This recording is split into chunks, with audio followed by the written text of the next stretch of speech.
प्यारे विद्यार्थियों नमस्कार। स्वागत है आप सभी का क्रांति क्लासेज के आपके अपने यूट्यूब चैनल पर। तो आज की क्लास में हम बात करने वाले हैं चतुर्थ श्रेणी 2025 की परीक्षा के लिए राजस्थान जीके के मोस्ट इंपोर्टेंट प्रश्नों के ऊपर। तो जितने भी छात्र छात्राएं चतुर्थ श्रेणी 2025 की तैयारी कर रहे हैं, आज की क्लास को आप सभी को एंड तक वॉच करना है, क्योंकि बहुत ही महत्वपूर्ण प्रश्नों पर हम चर्चा करने वाले हैं। यहाँ से एज इट इज आपको परीक्षा में प्रश्न मिलने वाले हैं। तो बिना किसी देर के क्लास को शुरू करते हैं। पहला प्रश्न आपसे पूछा गया है, राजपुताने का कर्ण किसको कहा जाता है? मानसिंह, राय सिंह, मालदेव या फिर चंद्रसेन? जल्दी से पहले प्रश्न का राइट आंसर बताइए। राजपुताने का कर्ण किसको कहा जाता है, यही आपसे पूछा गया है। तो जल्दी से सभी विद्यार्थी पहले प्रश्न का राइट आंसर बताइए। तो बात करें इसके राइट आंसर की, राजपुताने का जो कर्ण है दोस्तों वो आपके राय सिंह को कहा जाता है। दूसरा ऑप्शन इसका बिल्कुल करेक्ट आंसर हो जाएगा। और ऐसा किसने कहा था? ऐसा दोस्तों आपके मुंशी देवी प्रसाद ने कहा था इनको। तो चलिए बढ़ते हैं जल्दी से अगले प्रश्न की ओर। अगला पूछा गया, राजस्थान में किसान आंदोलन के जनक के रूप में किसको जाना जाता है? मोतीलाल तेजावत, साधु सीताराम दास, जमनालाल बजाज या फिर विजय सिंह पथिक? जल्दी से सभी इसका आंसर बताइए। कौन सा ऑप्शन यहाँ पर राइट आंसर हो जाएगा? राजस्थान में किसान आंदोलन के जनक। तो देखिए, राजस्थान में किसान आंदोलन के जनक अगर आपसे पूछे तो वो हो जाएंगे आपके विजय सिंह पथिक। लेकिन अगर आपसे पूछे बिजोलिया किसान आंदोलन के जनक तो वो हो जाएंगे आपके दोस्तों साधु सीताराम दास। दोनों प्रश्न अलग अलग है। राजस्थान के संदर्भ में अगर आपसे पूछे तो विजय सिंह पथिक इसका करेक्ट आंसर होता। अगला देखिए पूछा गया, निम्न में से किस किले को चिल्ह का टीला कहा जाता है? रणथंभौर, जयगढ़, चित्तौड़गढ़ या फिर गागरोन? जल्दी से सभी विद्यार्थी इस प्रश्न का आंसर बताइए। चिल्ह का टीला कौन से दुर्ग को कहा जाता है, यही आपसे पूछा गया है। तो कौन सा ऑप्शन इस प्रश्न का बिल्कुल करेक्ट आंसर हो जाएगा? बहुत ही इंपॉर्टेंट प्रश्न तो एज इट इज परीक्षा में पूछा जाता है। तो चिल्ह का जो टीला है वो आपके जयगढ़ के दुर्ग को कहा जाता है। दूसरा ऑप्शन इस प्रश्न का करेक्ट आंसर हो जाएगा। अगला देखिए, अगला पूछा गया, निम्न में से राजस्थान के प्रमुख कहानीकार कौन है? सूर्यमल मिश्रण, सुंदरदास, लक्ष्मी कुमारी चुंडावत या फिर मंडन? करेक्ट आंसर सभी को इसका बताना है। राजस्थान के प्रमुख कहानीकार इनमें से कौन है, यही आपसे पूछा गया है। तो जल्दी से सभी विद्यार्थी इस प्रश्न का आंसर बताइए, कौन सा ऑप्शन करेक्ट आंसर हो जाएगा। बहुत ही महत्वपूर्ण प्रश्न तो एग्जाम में एज इट इज पूछा जाता है, तो सभी को आंसर बताना है। तो राजस्थान के प्रमुख कहानीकार की बात करूं वो हो जाएंगे आपकी लक्ष्मी कुमारी चुंडावत। तीसरा ऑप्शन इसका बिल्कुल करेक्ट आंसर हो जाएगा, जिन्होंने देखिए मूमल के रे चकवारी बात, गढ़ ऊंचा गिर ऊंचा, डूंगजी जवार जी की बात, ऐसी कुछ प्रमुख रचनाएं लिखी थी। तो चलिए बढ़ते अगले प्रश्न की ओर। अगला पूछा गया, बारात के स्वागत की रस्म को क्या कहा जाता है? सामेला, पहरावणी, मिलनी या फिर घुड़चढ़ी? जल्दी से सभी विद्यार्थी इसका आंसर बताइए, कौन सा ऑप्शन करेक्ट आंसर हो जाएगा। बहुत ही महत्वपूर्ण प्रश्न दोस्तों, काफी बार एग्जाम के अंदर पूछा गया है। बारात के स्वागत की रस्म को क्या कहा जाता है? तो बारात के स्वागत की रस्म को दोस्तों सामेला कहा जाता है। और आपको कमेंट करके बताना, देखिए वर पक्ष का जो देखिए वधु पक्ष की ओर से वर पक्ष का जो डेरा देखने जाते हैं उस समय कौन सा गीत गाया जाता है, ये आपको कमेंट करके बताना है। और एक और प्रश्न बनता है, सामेला दोस्तों दो प्रमुख ऐसी नदियां हैं जिनके संगम को यानी कि मिलने के स्थान को भी सामेला कहा जाता है, वो कौन सी दो नदियां हैं ये भी आपको कमेंट करके बताना है। तो चलिए अगला प्रश्न देखिए, पूछा गया, निम्न में से कौन सा आभूषण सिर पर नहीं पहना जाता है? रकड़ी, टीका, गेड़ी या फिर नेवरी? जल्दी से सभी विद्यार्थी इस प्रश्न का आंसर बताइए। सिर पर कौन सा आभूषण इनमें से नहीं पहना जाता है, यही आपसे पूछा गया है। तो जल्दी से सभी इसका आंसर बताइए, कौन सा ऑप्शन करेक्ट आंसर हो जाएगा। तो देखिए, सिर पर इनमें से कौन सा आभूषण नहीं पहना जाता है? तो इनमें से देखिए जो आपका नेवरी आभूषण है वो सिर के अंदर नहीं पहना जाता है। चौथा ऑप्शन करेक्ट आंसर हो जाएगा। अगला पूछा गया, गणगौर त्योहार कितनी अवधि तक मनाया जाता है? 14 दिन, 15 दिन, 18 दिन या फिर 19 दिन? जल्दी से सभी विद्यार्थी इस प्रश्न का आंसर बताइए।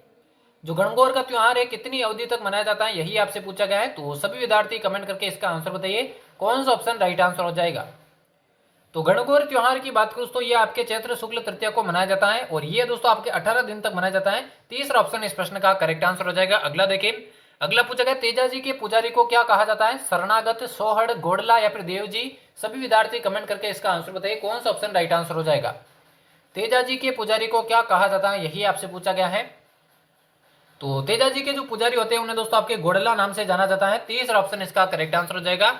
अगला देखिए, पूछा गया, भक्ति संत राणाबाई का जन्म कहां पर हुआ था? हरनावा में, डेहरा में, पीलीबंगा में या फिर सांचौर में? जल्दी से सभी विद्यार्थी इस प्रश्न का आंसर बताइए। राणाबाई का जन्म दोस्तों कहां पर हुआ था, यही आपसे पूछा गया है। तो जल्दी से सभी इसका आंसर बताइए, कौन सा ऑप्शन करेक्ट आंसर हो जाएगा। बहुत ही इंपॉर्टेंट प्रश्न तो परीक्षा में एज इट इज पूछा जाता है, तो सभी को आंसर बताना है इसका। तो भक्ति संत देखिए राणाबाई का जो जन्म है दोस्तों वो आपके हरनावा गांव के अंदर हुआ था। पहले ही ऑप्शन इसका राइट आंसर हो जाएगा। अगला देखिए, अगला पूछा गया, राजस्थान की पहली हस्तशिल्प नीति कब जारी हुई थी? 2011, 2022, 2018 या फिर 2010? सभी विद्यार्थी कमेंट करके इसका आंसर बताइए, कौन सा ऑप्शन राइट आंसर हो जाएगा। राजस्थान की पहली हस्तशिल्प जो नीति है वो कब जारी हुई थी, यही आपसे पूछा गया है। तो ये जो बात करूं करेक्ट आंसर की, राजस्थान की पहली हस्तशिल्प नीति आपके 2022 के अंदर जारी हुई थी। दूसरा ऑप्शन इसका राइट आंसर हो जाएगा। अगला प्रश्न पूछा गया, राजस्थान में प्रसिद्ध सोने चांदी की हवेली कहां पर स्थित है? मेहणसर में, लक्ष्मणगढ़ में, पोखरण में या फिर बिसाऊ में? जल्दी से सभी विद्यार्थी इसका आंसर बताइए और क्लास के एंड में बताना यहाँ से कितने प्रश्न आपके करेक्ट होते हैं, ताकि आपको अपनी तैयारी का मालूम चल सके कितनी आपकी तैयारी हो रही है। तो राजस्थान में प्रसिद्ध जो सोने चांदी की हवेली है वो आपके मेहणसर के अंदर स्थित है और ये मेहणसर आपके झुंझुनू के अंदर स्थित है। पहला ऑप्शन इसका बिल्कुल करेक्ट आंसर हो जाएगा। तो चलिए बढ़ते हैं अगले प्रश्न की ओर। अगला प्रश्न पूछा गया है, निम्न में से किस मंदिर को टेम्पल ऑफ रेड्स कहा जाता है? अंबे माता मंदिर, दुर्गा माता मंदिर, चामुंडा माता मंदिर या फिर करणी माता मंदिर? जल्दी से सभी इसका आंसर बताइए, कौन सा ऑप्शन करेक्ट आंसर हो जाएगा। कौन सा ऐसा मंदिर है जिसे आपके टेम्पल ऑफ रेड्स कहा जाता है? तो राइट आंसर की बात करें, टेम्पल ऑफ रेड्स आपके करणी माता मंदिर को कहा जाता है। चौथा ऑप्शन इसका करेक्ट आंसर हो जाएगा। अगला देखिए, अगला पूछा गया, दिलवाड़ा मंदिर कहां पर स्थित है? उदयपुर, आबू पर्वत, श्री महावीर जी या फिर जैसलमेर? सभी को इसका आंसर बताना है, कौन सा यहाँ पर करेक्ट आंसर हो जाएगा। दिलवाड़ा मंदिर कहां पर स्थित है, यही आपसे पूछा गया है, तो जल्दी से इसका आंसर बताइए। तो दिलवाड़ा मंदिर की बात करूँ आपके सिरोही के आबू पर्वत पर स्थित है। दूसरा ऑप्शन इसका करेक्ट आंसर हो जाएगा। अगला पूछा गया, वह दुर्ग जिसके चारों ओर खाई होती है क्या कहलाता है? एरण दुर्ग, पारिक दुर्ग, पारिद दुर्ग या फिर धनवंत दुर्ग? जल्दी से सभी विद्यार्थी इसका आंसर बताइए, कौन सा ऑप्शन यहाँ पर करेक्ट आंसर हो जाएगा। जिस दुर्ग के चारों ओर खाई होती है वो कौन सा दुर्ग कहलाता है, यही आपसे पूछा गया है।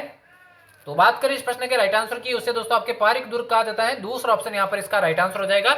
अगला पूछा गया, भूप सिंह का संबंध किस किसान आंदोलन से था? बेंगू किसान आंदोलन, बिजोलिया किसान आंदोलन, बूंदी किसान आंदोलन या फिर बीकानेर किसान आंदोलन? सभी विद्यार्थियों को कमेंट में इसका आंसर बताना है। भूप सिंह का संबंध कौन से किसान आंदोलन से था, यही आपसे पूछा गया है। तो भूप सिंह की बात करूं, इनका संबंध आपके देखिए बिजोलिया किसान आंदोलन से था। दूसरा ऑप्शन इसका बिल्कुल करेक्ट आंसर हो जाएगा। भूप सिंह दोस्तों विजय सिंह पति की है। अगला देखिए, पूछा गया, स्वतंत्रता सेनानी धर्मचंद सुराणा किस प्रजामंडल से संबंधित है? जयपुर प्रजामंडल, सिरोही प्रजामंडल, डूंगरपुर या फिर बांसवाड़ा? करेक्ट आंसर आप सभी को कमेंट बॉक्स में बताना है और क्लास के एंड में बताना है यहाँ से कितने प्रश्न आपके सही होते हैं, जिससे आपको अपनी तैयारी का मालूम चल सके कितनी आपकी तैयारी हो रही है। धर्मचंद सुराणा की बात करूं, ये सिरोही प्रजामंडल से संबंधित है। दूसरा ऑप्शन इसका यहाँ पर करेक्ट आंसर हो जाएगा। अगला देखिए, अगला पूछा गया, 1857 के विद्रोह की शुरुआत के समय उदयपुर में ब्रिटिश एजेंट कौन थे? Captain William Eden, sir John Lawrence, captain showers या फिर मेजर बर्टन? सभी विद्यार्थियों को कमेंट में इसका आंसर बताना है। 1857 के विद्रोह की शुरुआत के समय उदयपुर में देखिए ब्रिटिश रेजिडेंस या ब्रिटिश एजेंट कौन थे? तो राइट आंसर की बात करें, कैप्टन सावर्स दोस्तों उस समय आपके ब्रिटिश एजेंट थे उदयपुर के अंदर। तीसरा ऑप्शन राइट आंसर हो जाएगा। अगला पूछा गया, जयपुर के कच्छवाहा शासकों द्वारा जारी किए गए सिक्के क्या कहलाते थे? जाड़शाही, विजयशाही, दिनार या फिर मिलाडी? करेक्ट आंसर आपको बताना है। जल्दी से सभी विद्यार्थी इसका आंसर बताइए, कौन सा ऑप्शन राइट आंसर हो जाएगा। जयपुर कच्छवाहा शासकों द्वारा जारी किए गए सिक्के, तो इन्हें दोस्तों आपके जाड़शाही सिक्के कहा जाता है। पहला ही ऑप्शन इसका राइट आंसर हो जाएगा। अगला प्रश्न पूछा गया, अनाज रखने के बड़े मृदबांड गोरे और कोठे राजस्थान के किस प्राचीन स्थल से प्राप्त हुए हैं? तिलवाड़ा, बूढ़ा पुष्कर, आहड़ या फिर पीलीमंगा? करेक्ट आंसर आपको बताना है। जो अनाज रखने के बड़े मृदबांड है जिन्हें गोरे और कोठे कहा जाता है, कौन से सभ्यता से प्राप्त हुए हैं? तो ये आपके दोस्तों आहड़ सभ्यता से प्राप्त हुए हैं। तीसरा ऑप्शन इसका यहाँ पर करेक्ट आंसर हो जाएगा। और आज के महत्वपूर्ण प्रश्नों की क्लास का ये लास्ट प्रश्न होने वाला है। यहाँ पर आपसे पूछा गया है, राजस्थान में गोपीचंद गुफा कहाँ पर स्थित है? माउंट आबू, झालावाड़, जयपुर या फिर टोंक? जल्दी से सभी इसका आंसर बताइए और यहाँ से कितने प्रश्न आपने करेक्ट किए हैं ईमानदारी से आपको कमेंट बॉक्स में बताना है, जिससे आपको अपनी तैयारी का मालूम चल सके। तो राजस्थान में गोपीचंद गुफा कहां पर स्थित है? राइट आंसर की बात करूं, ये आपके माउंट आबू के अंदर स्थित है। पहला ही ऑप्शन इसका राइट आंसर हो जाएगा।